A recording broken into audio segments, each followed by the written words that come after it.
ලැලි මගේ නෙතට නිවසක උතුම් දෙවියන් වෙයි තාත්තා ඉල්ලන සෑම වරමම දුන් තාත්තා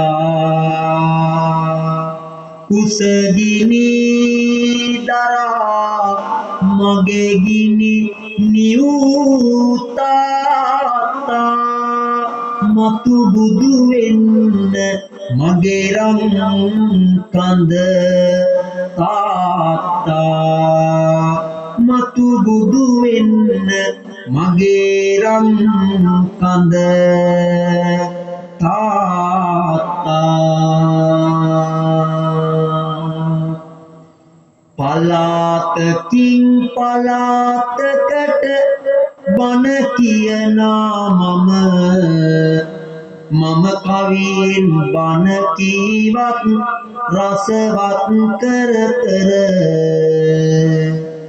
ඉවසන්නට බැහැ පින්වත පෙනෙනා ජරමර අම්මා කෙනෙක් නින්ද කිරයි ඈනුම් ඇර අම්මා කෙනෙක් නින්ද කිරයි ඈනුම් ඇර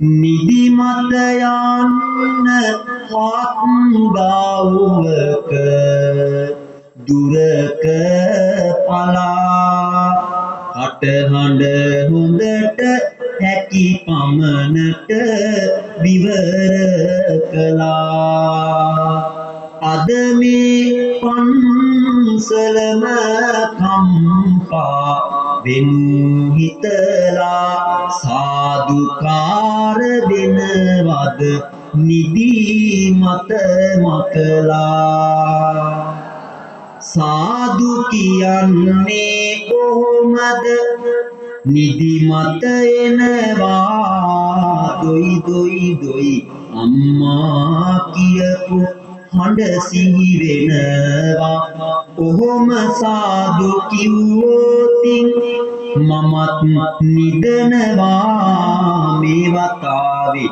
වත් හයියෙන් සාදු කියනවා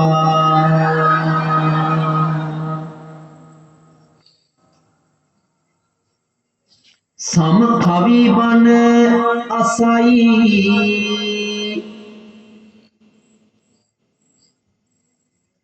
සමහරු කවි බණ අසයි තැන් තැන්වල මදු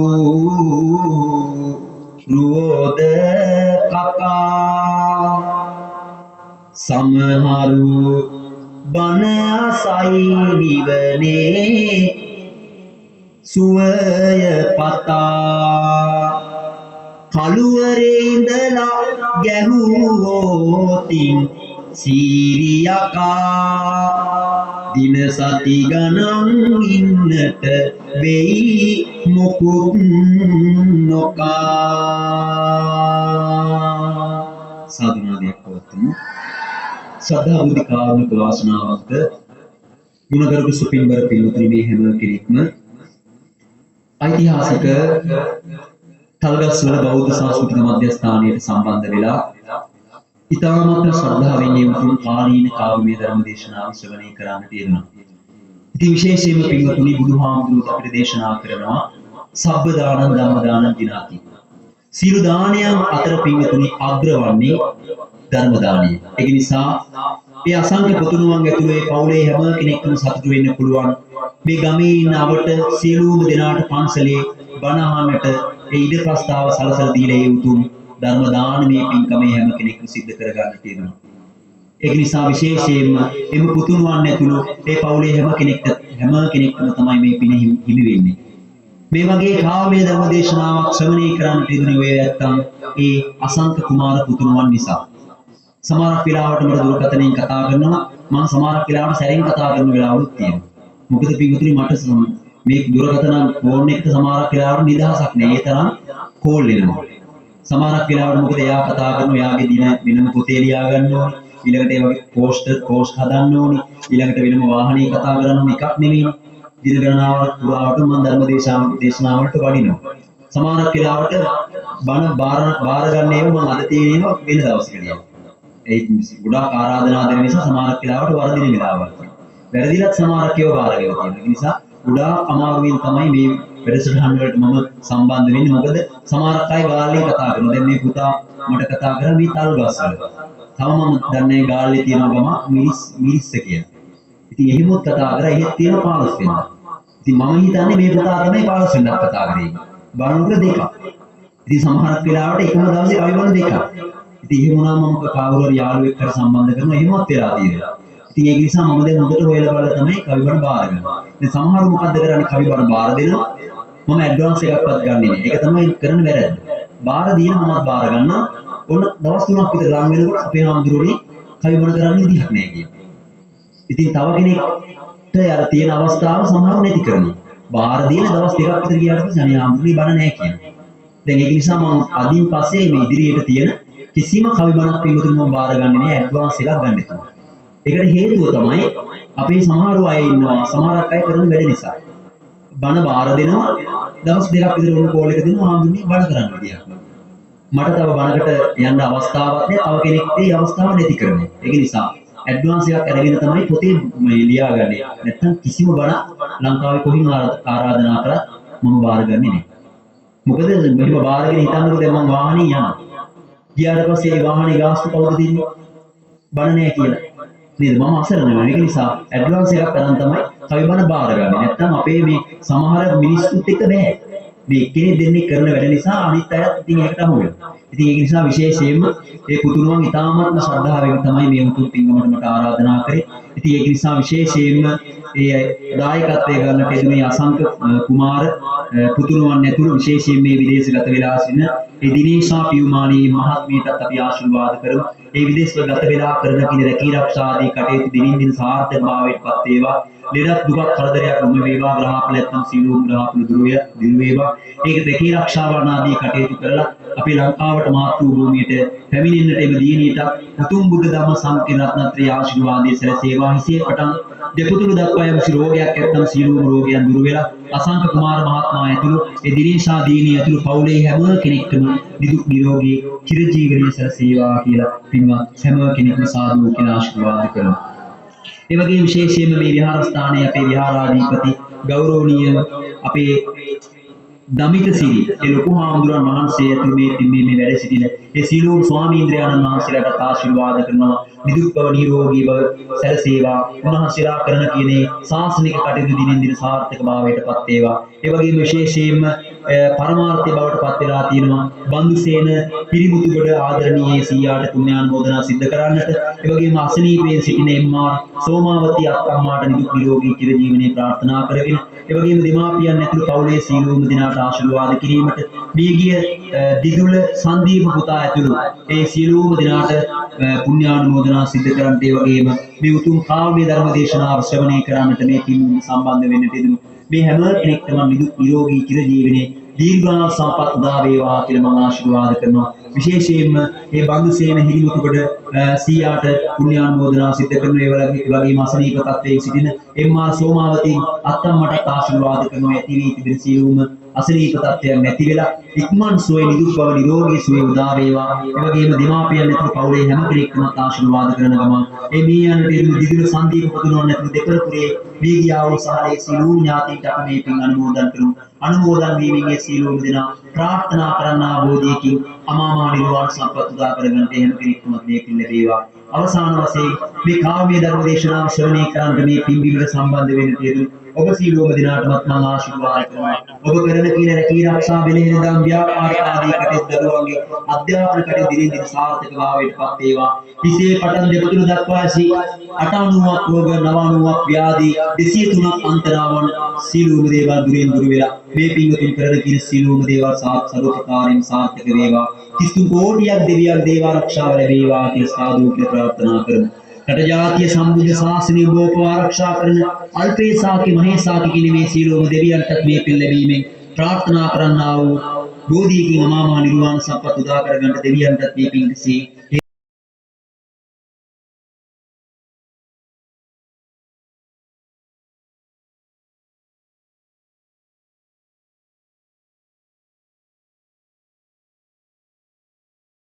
මගේ ගෙවල් මොන රාගද? ඒ කියන්නේ දුෂ්කර පළාතක හදවන්නේ. අපි එහෙමනේ කියන්නේ හදවන්නේ කියන්නේ. එතකොට ඒ වගේ පළාතකින් ඉඳලා තමයි මම මහණුනේ 2009 වසරේදී විශේෂයෙන් පින්වතුනි 2008 වසරේදී මගේ ආදරණීය පියාණන් වහන්සේ වගේම මගේ සීයා ඇතුළු මගේ පවුලේ 7 දෙනෙක් තාත්තා ගොවිතැන්පත් කටයුතු කරේ හේනේ ඉන්නකොට කැලේ ඉන්නකොට උදේ පාන්දර 3ට පමණ පොඩි ත්‍ස්තවාදීන් විසින් වෙඩි තියලා පුච්චන ඝාතනය කරා. මගේ තාත්තා ඇතුළු මගේ පවුලේ 7 දෙනෙක්. එතකොට මම තාත්තගේ මූණවත් දැක්කේ නෑ.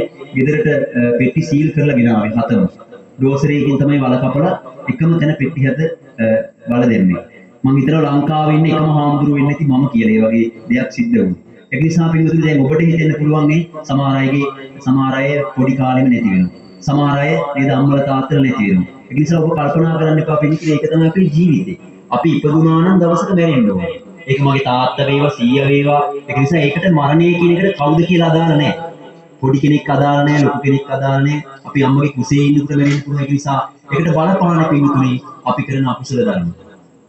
දැන් මම හිතනවා මගේ තාත්තට එහෙම වෙන්නේ නැති පෙර සසරේ ප්‍රාණඝාතය අකුසලයේ කරලා සත්තු මරලා. ඒක තමයි හේතුව. දැන් ඔබ හිතන්නකෝ දැන් මට ආත්ම කීයක් මගේ තාත්තා එහෙම අහිමි වෙන්නේ නැද්ද? එක ආත්මයක් විතරක් නෙවෙයි. ඔහොම ආත්ම ගාණක් මට තාත්තා අහිමි වෙන්නේ නැති. ඉතින් ඒක නිසා පින්වතුනි මම මේ කියන්නේ මොකක් හෝ අකුසලයක් නිසා මට එහෙම තාත්තා අහිමි වුණා. ඉතින් ඒ අහිමි වුණාට පස්සේ පින්වතුනි තාත්තා මට ජීවත් වෙලා ඉන්නකොට කිව්වා පුතේ මහාන වෙන්න ඔයාගේ කන් දෙක බුදුහාමුදුරන්ගේ වගේ කියලා. ඉතින් වැඩි දවසක් යන කලින් පින්වතුනි මම මහාන වුණා. මහාන වෙලා දැන් මේ වෙනකොට සමහර වෙලාවට පින්වතුනි මහාන වුණාට පස්සේ මට අපේ ළඟින් අම්මා තාත්තා නැහැ. අපි අම්මා තාත්තගෙන් ඈත් වෙලා පන්සලට එන්නේ. පන්සලට ආවට පස්සේ සමහර වෙලාවට පින්වතුනි මේ අක්කරයක් විතර ලොකු සිවුරු තනියම හොදගන්නේ පුංචි කාලේ පුංචි කමට. ඊළඟට ඔබ ගේන දානේ වේවා ඒ හත්ති බලන් හැම එකක්ම හොදනවා. ඔබේ පිරිත වේවා පාංශකුලේ වේවා දානේ වේවා හැම එකටම යනවා. හැබැයි පින්වතුනි අපේ අතින් චූටි වැරදක් වුණ ගම අපේ මිනිස්සු අපිට බයිනවා. අපි හැබැයි ඒවට කලකිරෙන්නේ නැහැ. හැබැයි අපි දායකයෝ මොකද්ද කරන්නේ? ස්වාමින් වහන්සේලාගේ මොකක් හරි වරද්දක් දැක්ක ගමන් ගමේ හැමතැනම කට කතා පතුරවල ස්වාමින් වහන්සේලා පන්සල් වලින් ගෙලවනවා. ඔබ මතක තියාගන්න ඔබ පුළුවන් නම් ওই කවුරු හරි කෙනෙක් ඉන්නවනම් සිවුරු දාගෙන පන්සලේ එක දවසක් ඉඳලා පෙන්නන්න. එක දවසක් ඉඳලා පෙන්නන්න පුළුවන්. පින්වතුනි හැම කෙනෙක්ටම මහාන වෙන්න බෑ. මහාන වෙන්න පින තියෙන්න ඕනේ. දැන් අද බලන්නකො ශාසනයේ කී දෙනා ඉදින් ගොඩාක් අය සිවුරු ඇරලා යනවා. දැන් ඇයි ස්වාමීන් වහන්සේලාගේ වැරදි තියෙන්න පුළුවන්. ඉතින් වැරදි තියෙනවානේ. කවුරුත් රහත් වෙලානේ. දැන් ඔබේ ළඟ වැරදි නැද්ද? ඔයාලගේ ගෙදර ඉන්න දරුවෝ ළඟ වැරදි නැද්ද? වැරදි කරනවානේ. දැන් ඔබේ ගෙදර ඉන්න දරුවෙක් වැරදි කරාම ඔබ මොකද්ද කරන්නේ ගෙදරින් එළවන්නේ? නෑ. ගහලා මොකක් හරි කරලා දරුවෝ හදාගන්න. හැබැයි පන්සලේ ඉන්න පොඩි හාමුදුරුවෝ වැරද්දක් කරපුවම ඔන්න කට කතා කරලා ලොකු හාමුදුරුවන්ට එක්ක කියලා පන්සලෙන් එළවනවා. ඔන්න අපේ දායකයෝ ඒවට නම් හරියට ඒව කරන්න හොඳට පුළුවන් අපේ දායකයන්ට. ඒ ඔය ඇත්තක් කරනවා කියන එක නෙමෙයි. ගොඩාක් ගම්වල මම දන්නවා එහෙම කරනවා. හැබැයි ඔබ එහෙම කරොත් මොකද වෙන්නේ පින්වතුනි? ඔබට පාංශකූලේ දානේ පිළිත කරගන්න ස්වාමීන් වහන්සේලා නැති වෙනවා. ඔබටම තමයි ඒව කරගන්න වෙන්නේ. ඒ නිසා එහෙම කරන්න එපා පින්වතුනි. එහෙම කරනවා නම් මම කියන්නේ මොකද වැරදි ඇති. ඒ වැරදි තියෙනවා නම් අපි ඒව හදා ගන්න ඕනේ නේද? එළවෙන එක නෙවෙයි කරන්න ඕනේ. ඒ නිසා පින්වතුනි මේ හැමදේම පිළිහිනවා. බුදුහාමුදුරුවෝ කියනවනේ මේ ශාසනය පවතින අවුරුදු 5000යි. දැන් 2600 ගානක් ගිහින්. එතකොට ඔබත් පිළිහිනවා ස්වාමීන් වහන්සේලාත් පිළිවෙනවා. ඔබට පේනවනේ අන්තර්ජාලයේ දැන් බැලුවොත් සමහර හාමුදුරුවෝ මේ ස්වාමීන් වහන්සේලා නෙවෙයි. මම දැක්ක මේ පෙරේද ගිටාර එකක් ගහනවා. ගිටාර එකක් ගහලා සින්දු කියනවා. සමහර අය ස්වාමීන් වහන්සේලා කුණුහරුප කියනවා. ඉතින් අපි ඒවට මේ බයින්න ඕනේ නැහැ. ඒ ස්වාමීන් වහන්සේලා කරන දේවල් ඒ ස්වාමීන් වහන්සේලා ඇරයි. ඇයි අපි ඒවට බැලලා පව පුරවගන්නේ? මේ සමහර දායකයෝ හාමුදුරුවන්ට බයිනවා. බයින්න කිසිම අයිතියක් නැහැ. ස්වාමීන් වහන්සේලා වැරදි කරනවා නම් ඒ වැරදි හදන්න පුළුවන්. ලොකු හාමුදුරුවන් වහන්සේලාට සංඝ සංස්කෘතියක් තියෙනවා. වැඩිමාල් හාමුදුරුවෝ මහා නායක හාමුදුරුවෝ ඉන්නේ ඒකට. එතකොට දායකයන්ට ස්වාමීන් වහන්සේලාට බයින්න කිසිම අයිතියක් නැහැ. එහෙම බයිනවනම් ඔබ මතක තියාගන්න ඔබ මහා අකුසල කර්මයක් සිද්ධ කරගන්න. දැන් ඔබ හිතන්නකො පන්සලේ ඉන්න ස්වාමීන් වහන්සේලා දෙනවා. කවුරු හරි කෙනෙක් ඇවිල්ලා සංඝ ભેදය ඇති කරනවා. ඒ දෙන්න තරහ කරනවා කියලා කියලා. ඒක බුදු මොකද වෙන්නේ? ආනන්තරීය පාප කර්මයක් බවට පත් වෙනවා නේ. මව මැරීම, බුදුහාමුදුරන්ගේ ඇඟිලි එසලවීම, රහතුන් මැරීම, සංඝ ભેද මේව මොනවද? ආනන්තරීය පාප කර්ම. ස්වාමීන් වහන්සේලා සංඝ ભેද කරොත් ආනන්තරීය පාප කර්මයක් වෙනවා. ආයි ගැලවෙන්න බෑ. ආයි කවදාවත් මනුෂ්‍යාත්මයක් මම හිතනවා ලැබෙන්නේ නැහැ කියලා. ඒ නිසා එහෙම දේවල් කරගන්න එපා. වැරදි කරනවා නම් ඒගොල්ලන්ට වැරදි කරන්න දෙන්න. ඒ වැරදි කරනවම ස්වාමීන් වහන්සේ කෙනෙක් වේවා වෙන කෙනෙක් වේවා ඒක කියන එක වෙනම කතාවක්. හැබැයි අපි බයින්න යන්න ඕනේ නැහැ පිටු. ඒක නිසා මම මේ කියන්නේ ස්වාමීන් වහන්සේ නමක් ඉදිරියට ඇත්තටම මම පුංචි කාලේ මහාන වෙලා සමහරක් වෙලාවට පිටුතුන මට පිරිවෙන්න යන්න සල්ලි තිබ්බේ නැහැ. මට රුපියල් 20ක් තිබ්බේ නැහැ පිරිවෙන්න යන්න. සමහරක් වෙලාවට මම අවුරුදු 5ක් පිටුතුන පරිප්පි බතු වැළඳුවේ. අපිට දාන්නේ නැහැ. මම කුරුණෑගල ප්‍රදේශය ඉගෙන ගත්තේ අවුරුදු මම 5ක් ඉගෙන ගත්ත අපිට දායකයෝ නැහැ. අපි තමයි උයන්නේ. අපිට වත කියලා තියෙනවා. අපි තමයි දවල්ට උයන්නේ 50කට උයනවා. මම 50කට එළවලු කොටනවා. ඒව කරන්න ඕනේ ආයේ සෙල්ලම් නැහැ ගෙදර ඉන්නවා වගේ නෙවෙයි ඒව කරේ නැත්තම් ගහන්න. ඒව කරන්න ඕනේ හරියට 11 වෙනකොට පිගාන තියන්න ඕනේ දානශාලාවේ. නැත්තම් එදාට දාන්නේ නැහැ. 11ට පිගාන තිබ්බේ නැත්තම් එදාට දාන්නේ නැහැ. දැන් ගෙදර හිටියනම් අම්මා හරි බෙදලා තියෙනවා. පන්සලේ කවුද බෙදලා තියෙන්නේ? එහෙම දුක් විඳලා තමයි පින්වතුනි මෙහෙම ඉගෙනගෙන මම මේ වෙනකොට දෙවුන්දර ජාතික පාසලේ ගුරුවරයෙක් විදිහට වැඩ කරනවා. දැන් මගේ දෙවෙනි මල්ලි මේ වෙනකොට ජයවර්ධනපුර විශ්වවිද්‍යාලේ අනිත් මල්ලි දැන් කොරියන් යන ඉන්නේ. ඒ හැම වේදමක්ම දරන්නේ මම. මේ කවිබණ වලට ගිහිල්ලා හම්බ වෙන සල්ලි වලින්. මේ වියදම් දරන්නේ. එතකොට ස්වාමීන් වහන්සේ නමක් විදිහට අපි මේ යුතුයකම් කරන්න ඕනේ. දැන් මගේ තාත්තා නැහැ. අම්මා බලා ගන්න ඕනේ, මල්ලිලා බලා ගන්නවා. ඉතින් විශේෂයෙන්ම මට සතුටු වෙන්න කාරණාවක් තියෙනවා. ඊයේ දිනේදී මම මාතලේ ප්‍රදේශයේදී කාව්‍ය ධර්ම දේශනාවක් සිදු කළා. ඉතින් මගේ කවිබණ අහලා පැහැදිලා ඇමරිකාවේ ඉන්න අම්මා කෙනෙක් මගේ මල්ලි. ඒ කියන්නේ ඉගෙනගෙන ඉවර වෙනකම් එයා දැන් කැම්පස් එකේ ඉවර වෙනකම් මේ සියලු විහිදම් දරනවා කියලා මගේ නම්බරය අරන් මට මේ පොරොන්දු වෙලා ගියා. ඒ කියන්නේ මගේ කවිබණට පැහැදිලා. මං කිව්වා මට එහෙම සල්ලි ඕනේ නැහැ. මම මල්ලිලා කොහොමද බලා ගන්නවා. මට ඒ වචනේම ඇති කියලා මං එතුමියට පින් දුන්නා. මම බලාපොරොත්තු වෙන්නේ නම් දුරකථන අංකේ අරගෙන ගියා මට කතා කරලා දෙන්න කියලා මම දන්නේ. ඉතින් මට ඒක සතුටක් මොනවා වුණත් මගේ වචනයකට හරිය පැහැදිලා එහෙම කියපු එක මොකද දෙන්නේ. ඉතින් මල්ලි ඉගෙනගෙන ඉවර වෙනකම් මේ සියලුම දේවල් වියදම් දරනවා. පොළක්ෂිත දෙකද අදාළ නැහැ කිව්වා හැම මාසෙකම මේ මුදල් දෙනවා කියලා එතුමිය මට පොරොන්දු වෙලා ගියා. ඉතින් එහෙම උදව් කරන අය ඉන්නවා. ඉතින් ඒක නිසා විශේෂයෙන්ම මම මෙතන කියන්න යන්නේ දැන් ඔබේ දරුවන්ට ඔබ මොනවද නොදෙන්නේ? ඉල්ලන හැමදේම දෙන්නේ නැද්ද? දැන් මේ අම්මලා තාත්තලා කොච්චර දුක්පත් වුණත් තාත්තලා මොකක් හරි වැඩක් කරලා අපරාධ වරි මොනවා හරි දවසේ කුලී වැඩක් හරි කරලා මේ දරුවන්ට හැමදේම වෙනත් දෙනවා. හැබැයි මේ දරුවෝ ඉගෙන ගන්නවද බලන්න. ඉගෙන ගන්නේ නැහැ. ඒක නිසා මම අම්මේ තාත්තේ කියන්නේ මේ දරුවන්ට දුක කියන එක හුරු කරන්න. දැන් මම පුංචි කාලේ මහාන වුණ නිසා අපි ගුටි කාපු නිසා අම්මා තාත්තා ළඟ හිටපු නැති නිසා අපි ඉගෙන ගත්තා. දැන් මම ඉගෙනගෙන අම්මට සලකනවානේ. පඩියෙන් භාගයක් අම්මට හැමදාම මාසෙට වැටෙනවා. අම්මලා බලාපොරොත්තු වෙන්නේ කවදාවත් දරුවන්ගේ බලාපොරොත්තු වෙන්නේ අපින් සල්ලි ගන්න. හැබැයි මම ඒක කරනවා. ඒක නිසා මම මේ කියන්නේ දෙමාපියෝ නැති දුක දැනෙන්නේ දෙමාපියෝ ළඟින් ඉන්නකොට නෙවෙයි. කවදා හරි අම්මා තාත්තා ඔබෙන් සමුගෙන ගිය දවසකට ඔබට දැනෙයි. දැන් මගේ තාත්තා නැති නිසා මගේ තාත්තගේ අඩුව මට දැනෙනවා.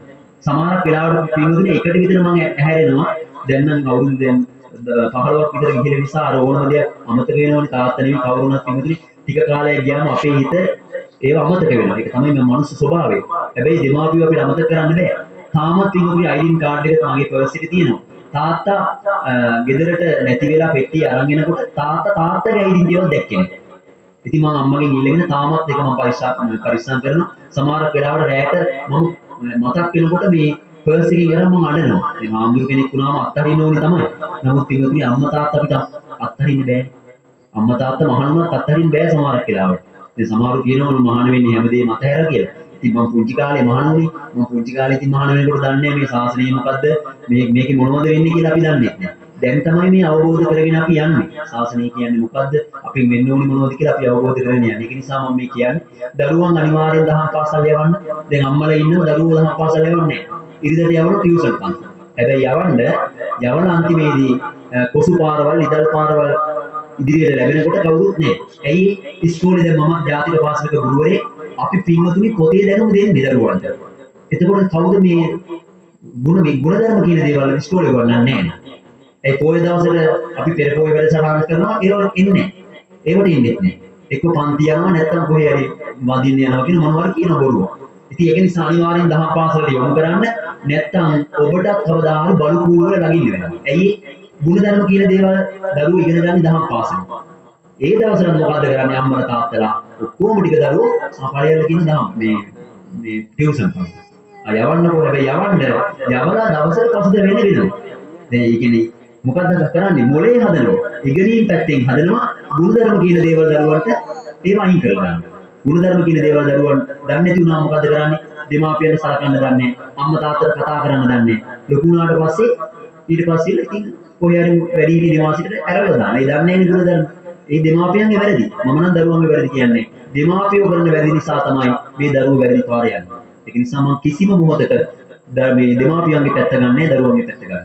හරි මාර්ගයේ දෙමාපියෝ දරුවෝ යවනවන දරුවෝ යවනවා. අම්මලා තාත්තලා තමයි ටියුෂන් පන්ති යවලා විතරක් මේ දරුවෝ නොමග යවන්නේ. ඒක නිසා මම කියන්නේ අම්මේ තාත්තේ අනිවාර්යෙන් පන්සලත් එක්ක මේ පන්සලත් එක්ක තරහ වෙන්න පුළුවන් සමහරු වෙන පන්සලකට හරි යවන්න අනිවාර්යෙන් ටියුෂන් පන්ති.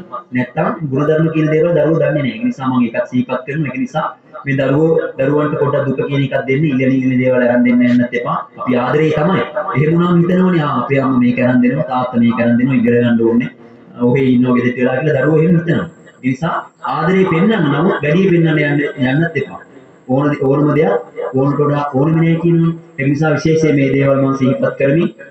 විශේෂයෙන්ම ඔබ හැම කෙනෙක්ම පැයයි විනාඩි 30ක් විතර මේ උතුම් දේශනාව ශ්‍රවණය කරන්න දෙන්න. ඒක නිසා පින්වත් හැම කෙනෙක්ටම නිදුක් බව නිරෝගී බව මම ආශිර්වාද කරනවා. ඒ නිසා මේ උතුම් පින් ලැබීමේ ජාති ජරා මරණ ව්‍යාධි දුක්ඛලින් විරහිතව ලැබෙන සාන්ත සුන්දර ජරාමර අමා මහ නිර්වාණ සම්පත් උදා කරගන්නට අපි සීලෝම දෙනාට මේ උතුම් පින් පාරමිතාවක්ම වේවා කියලා ප්‍රාර්ථනා කරගෙන මාසෙම තුරුමකම කරගමු.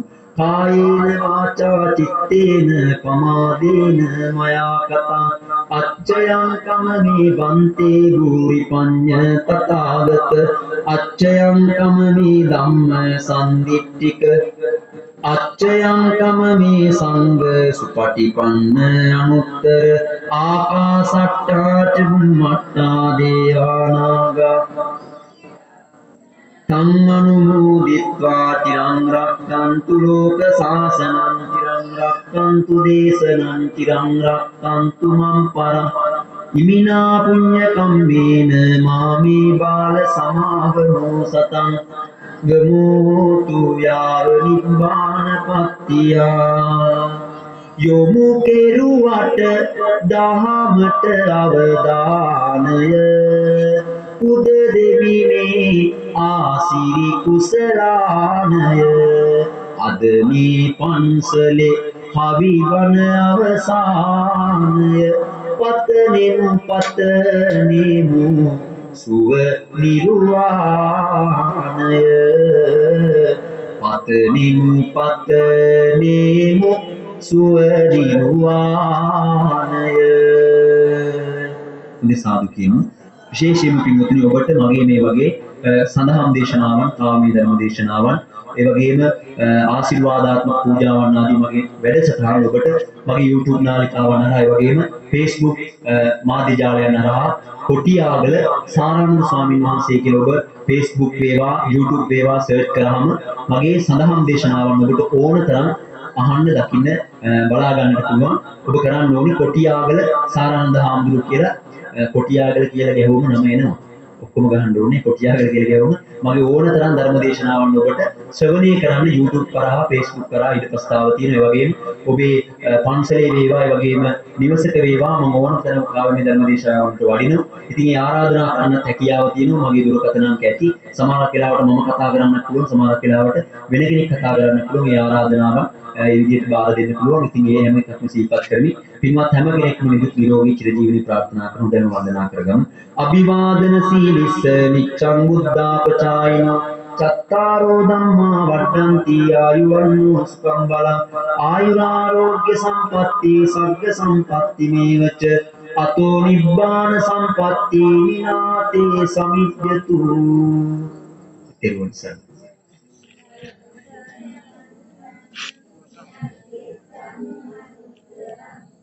You know?